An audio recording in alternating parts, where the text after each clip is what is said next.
Welcome to Disturbing Curiosity, where we explore the depths of human experiences through true stories and tragic ends.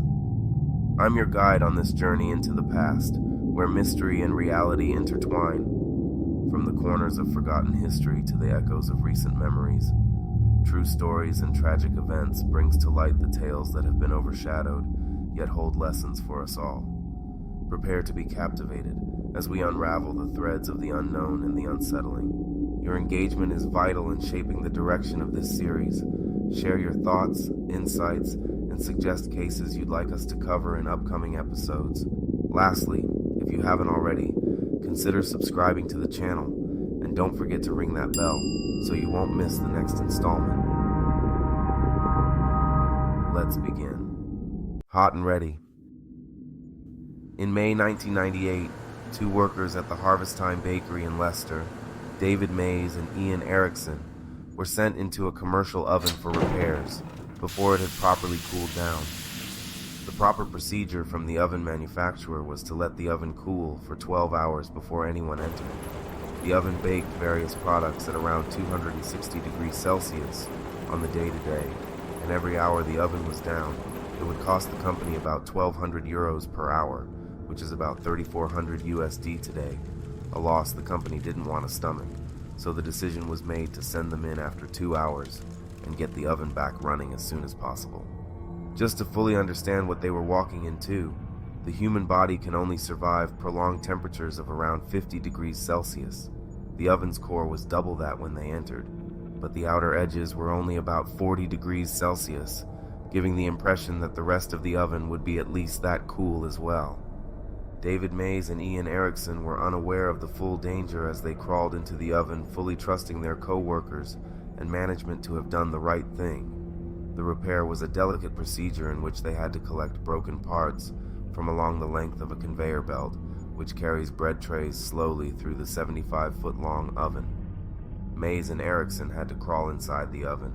The space within the oven was limited, necessitating them to crawl along the rails of the conveyor belt to perform the repairs, because interior height of the oven was not sufficient for them to stand upright, which is typical for many commercial bread ovens designed primarily for conveyor belt operation. They had removed enough trays to allow them space within the rails of the belt to crawl along with it at the same speed, but within 5 minutes they were relaying terrified messages over their walkie-talkies when they began to realize that the oven was entirely too hot, and tragically, there was no way of reversing the belt, and they were trapped. Skinned to burning hot metal, ripping away flesh with each movement as the conveyor belt continued its journey through the 75-foot-long oven, every second filled with agony as they were forced to come to terms with their gruesome end. Mr. Erickson, 44, was pulled out at the other end and died on the factory floor in front of horrified workmates. Mr. Mays, 47, collapsed inside and was caught in the machinery. He died from 80% burns and multiple fractures. The tragedy occurred because the Harvest Time Bakery in Leicester put productivity above safety. Subsequently, no one from Harvest Time Bakery or their management was sentenced to any jail time for their blatant negligence, which led to a horrifying loss of life.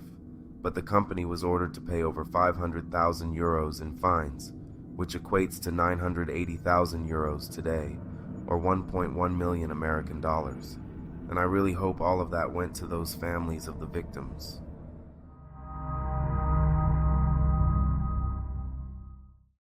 Tailless. Japan Airlines Flight 123, a domestic flight from Tokyo's Haneda Airport to Osaka International Airport. How did a routine trip end up being the worst single aircraft disaster in history? The date is August 12, 1985. Weather is ideal for flying. Japan Air Flight 123 has just taken off. The pilots Captain Masami Takahama, age 49, First Officer Yutaka, age 39, Sasaki, and Flight Engineer Hiroshi Fukuda, age 46.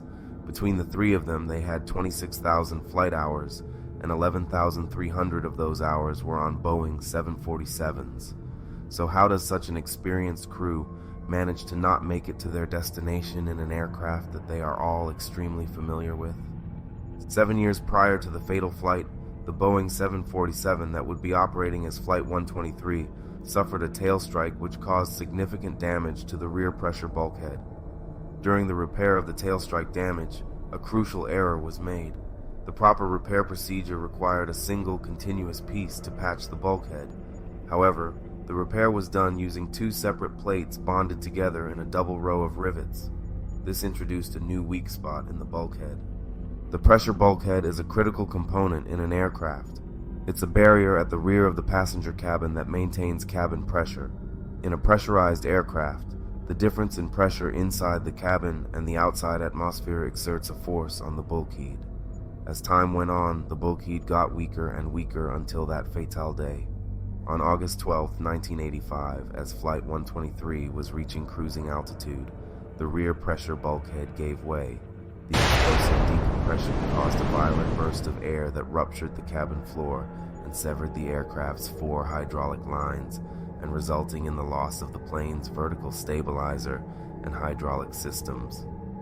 The pilots struggled to control the aircraft using engine thrust and some remaining alternative control systems. The aircraft entered a series of uncontrollable phugoid cycles, a pattern of repeated steep climbs and descents. Despite these severe handicaps, the flight crew managed to keep the plane airborne for an agonizing 32 minutes before it tragically crashed into the ridges of Mount Takamagahara in Ueno, Gunma Prefecture. Of the 524 passengers and crew aboard, tragically, only 4 passengers survived. This accident remains the deadliest single aircraft disaster in aviation history. It prompted significant changes in aviation safety regulations and maintenance procedures, highlighting the dire consequences of maintenance oversights in the aviation industry. Keddie Cabin Killer. The case, known as the Keddie Cabin Murders, remains a disturbing chapter in California's criminal history, marked by its brutality and mysterious circumstances. The Keddie Cabin Murders refer to a gruesome quadruple homicide that occurred in the rural community of Keddie, California in 1981.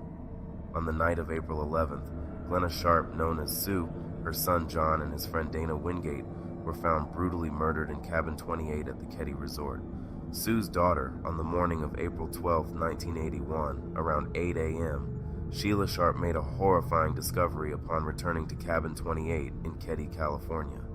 She found the bodies of her mother, Sue Sharp, her brother John, and his friend Dana Wingate brutally murdered in the living room.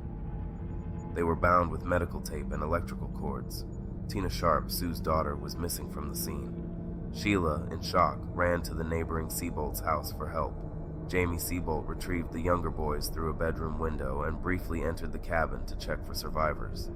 The crime scene was horrific, with the victims bound, beaten, and stabbed. The investigation revealed that the killings were extremely violent, with weapons including a hammer, knife, and a pellet gun being used. Sue Sharp was found near the sofa, partially undressed, gagged with a blue bandana and her underwear, and bound with tape. She had been stabbed in the chest multiple times, a deep horizontal throat slash damaging her larynx and spine. Both John and Dana had blunt force trauma to their heads, likely from the hammer. Autopsies revealed Sue and John died from the knife wounds and blunt force trauma, while Dana died from asphyxiation. The murders took a particularly chilling turn due to the fact that Sue's 2 youngest sons and their friend, who were present in another room, remained unharmed and seemingly unnoticed by the perpetrators. This detail, along with the lack of disturbance to the neighboring cabins, added a layer of mystery to the already complex case. Sue's daughter, Tina, who was missing from the scene and was thought to possibly still be alive until her remains were discovered years later in 1984 in Butte County, California. Over the years, the Keddie Cabin Murders have attracted significant attention from media and amateur sleuths, largely due to the mysterious circumstances and the lack of closure. Various theories have been proposed regarding the motive and the identity of the killers, but the case remains unsolved, haunting the small community of Keddie and remaining one of the most perplexing unsolved crimes in American history. Thank you for joining us on Disturbing Curiosity. We've journeyed through stories that have moved us, shocked us, and perhaps even changed the way we see the world. Each story we've shared today is a reminder of just how precious life is. In the midst of tragedy, there lies a resilience and a truth that continues to resonate through time. Which one of these stories piqued your curiosity the most? Have suggestions for future videos? Be sure to include it all in the comments below. If these stories have stirred something in you, please subscribe to the channel and ring that bell so you won't miss the next episode of True Stories and Tragic Ends. Until next time, keep your curiosity alive and never stop seeking the stories that lie in the shadows. Stay safe, stay curious, and stay disturbed.